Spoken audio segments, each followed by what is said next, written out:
Olá, meus amigos e minhas amigas. Iniciamos o vídeo de hoje falando sobre mais uma noite de ataques russos atingindo a capital da Ucrânia. Segundo as autoridades de Kiev, essa foi a 15ª investida aérea contra a capital só nesse mês. A Rússia lançou 2 ondas de drones sobre Kiev durante a madrugada e a coisa não ficou muito fácil por lá. De acordo com Serhiy Popko, que é o administrador militar da cidade, mais de 12 de drones foram derrubados sobre Kiev durante esse ataque, que durou cerca de 4 horas. Ele falou no Telegram que, felizmente, até agora não chegaram relatos de feridos. No entanto, também afirmou que teve destroços que acabaram incendiando o local, mas que esse fogo já foi controlado. Jornalistas correspondentes disseram que ouviram várias explosões logo no início da manhã de hoje, sexta-feira. Segundo a defesa aérea ucraniana, eles conseguiram destruir 36 dos 63 drones que a Rússia lançou durante a noite em várias partes da Ucrânia. A maioria dos drones teria sido derrubada sobre Kiev e também na região de Odessa, que fica no sul do país, mas parece que os outros 16 ainda estão sendo localizados. Bom, gente, enquanto isso, na linha de frente no leste do país e em Kursk, as movimentações não param. Parece que as forças ucranianas avançaram recentemente no sudeste de Korenevo, uma área que é bem importante no Oblast de Kursk. Segundo imagens recentes, as tropas ucranianas se moveram ao longo do rio Snagost e conseguiram tomar posições em locais como Darino e Nikolaevo-Darino. Por outro lado, há relatos de que as forças russas conseguiram avançar em posições como Sheptukovka e Kitrovka, além de terem se movido na direção de Zeleny Siliak e afirmarem ter controle de parte de Novoivanovka. Fontes ligadas ao Ministério da Defesa russo também falam de ataques ucranianos em áreas como Darino e Lyubimovka, entre outras localidades próximas à fronteira. Parece que até a 83ª Brigada Aerotransportada Russa está operando por lá para reforçar as defesas, mostrando que os russos também estão jogando pesado para manter o controle dessas áreas. Outro ponto interessante envolve os drones ucranianos. Tem alguns relatos de que um sistema de defesa aéreo russo foi destruído por um drone ucraniano na região de Kursk. Na linha Kupiansk, Svatov e Kremina, as forças russas também fizeram avanço, especialmente em Novozadov, a noroeste de Kremina. Eles chegaram a erguer bandeiras em pontos estratégicos, indicando que agora têm controle sobre o local. Essa situação, gente, acaba abrindo espaço para que eles façam novas operações ofensivas ao longo da linha do rio Zerebet, que é uma divisória super importante para as movimentações militares por lá. Bom, meus amigos, mudando um pouco de assunto, mas sem abandonar o campo semântico ucraniano, vamos falar agora sobre mais um desdobramento envolvendo a ONU e até a Coreia do Norte. É que Zelensky rejeitou a ideia de uma visita do secretário-geral das Nações Unidas, Antônio Guterres, a Kiev. Bom, mas por que ele fez isso? É que ele não gostou de Guterres ter participado do encontro do BRICS na Rússia, quando esteve lado a lado com o presidente Vladimir Putin, o que claramente incomodou o governo ucraniano. Zelensky e outros representantes enxergaram essa visita como uma violação da imparcialidade que as Nações Unidas deveriam manter. Bom, para eles, essa aproximação coloca em risco a reputação da organização e não pegou nada bem. Já para outros, sua ida à cúpula do BRICS é exatamente sinal de imparcialidade. Caso não fosse, estaria escolhendo lado, afinal é uma reunião que representa importantes Estados-membros da organização, incluindo 2 membros permanentes do Conselho de Segurança. E aí, o que você acha? Bom, eu tenho a minha opinião, mas prefiro ouvir a de vocês. Outra coisa que Putin falou é sobre a possível chegada de tropas norte-coreanas na linha de frente. A nossa novela, se você acompanha o canal, vai entender. Ele afirmou que, com base em relatórios de inteligência, parece que a Rússia pode estar planejando enviar soldados da Coreia do Norte para os campos de batalha já nos próximos dias, antes do final de outubro. Segundo ele, isso seria uma escalada que a Ucrânia vê como muito séria. Pelo que dizem, essas tropas estão treinando em bases russas perto da fronteira e já teria tido até confirmação de que unidades norte-coreanas foram vistas na região de Kursk, onde os ucranianos também têm feito operações recentemente. Ainda sobre a relação entre a Rússia e a Coreia do Norte, Putin não chegou a negar a presença de soldados norte-coreanos em território russo. Ele só disse que a parceria entre os 2 países inclui apoio mútuo para repelir agressões externas. Já Zelensky pediu aos parceiros que aumentem a pressão sobre Moscou e Pyongyang para evitar que esse envolvimento da Coreia do Norte se intensifique ainda mais.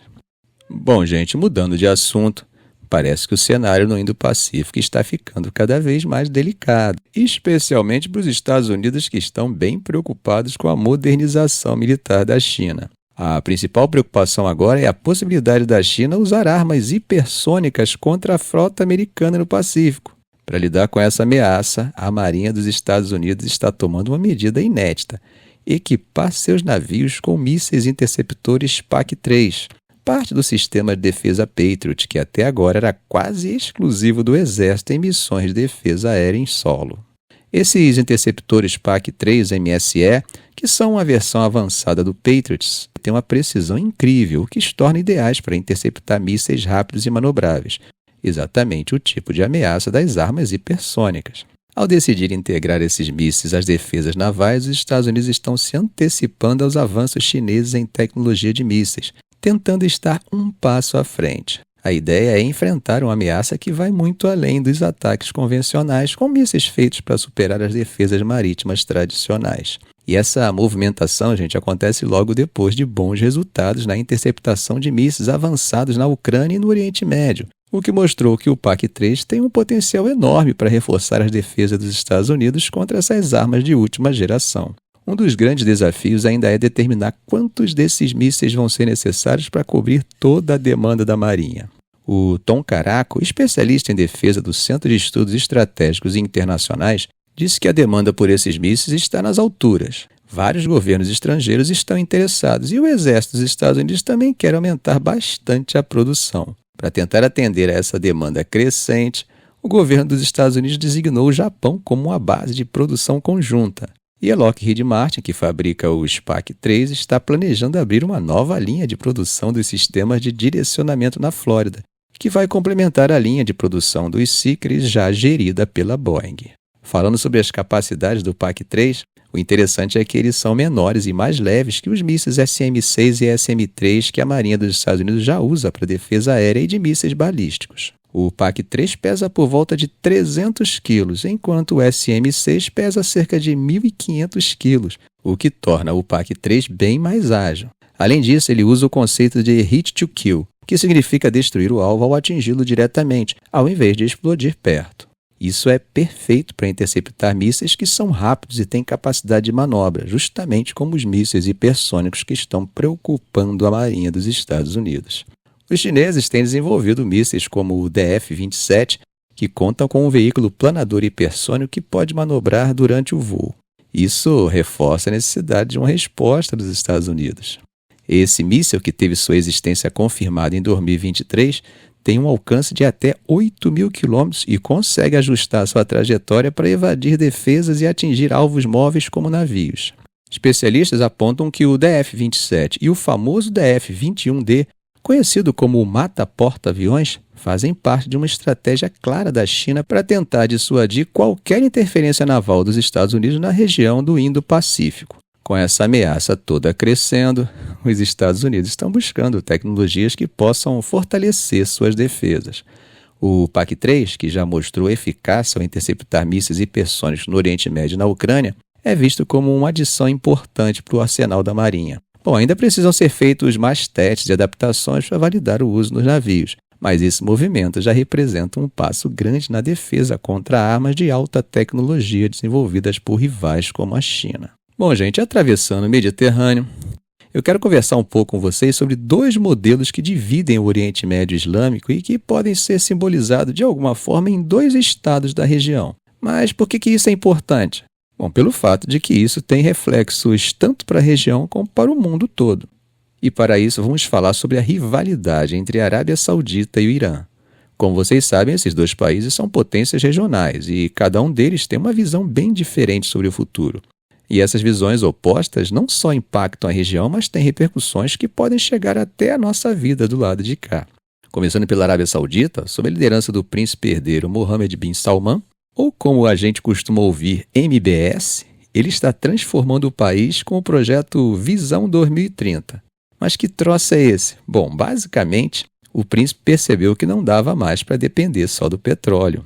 A ideia é diversificar a economia, abrir o mercado e se conectar com a juventude saudita, que é enorme e está cheia de energia. Então estamos falando de um monte de mudanças, e não são mudanças pequenas não. Agora as mulheres podem dirigir, participar mais do mercado de trabalho e tem até shows de música pop e corridas de Fórmula 1 acontecendo por lá. É algo que para muitos seria impensável há alguns anos atrás. Só que, claro, não é tão simples assim, né, gente? Essas transformações trazem riscos. A Arábia Saudita ainda tem uma população muito conservadora e isso acaba gerando um atrito e um desafio: modernizar sem perder a estabilidade política. Como vocês devem lembrar, a história mostra que mudanças sociais muito rápidas podem gerar instabilidade. E o príncipe tem esse desafio pela frente. Apesar de já ter conseguido atrair investimento e ver setores não ligados ao petróleo crescendo, ninguém sabe ao certo se essas mudanças vão mesmo se sustentar a longo prazo. É algo que a gente precisa observar com cuidado. Por outro lado, temos o Irã.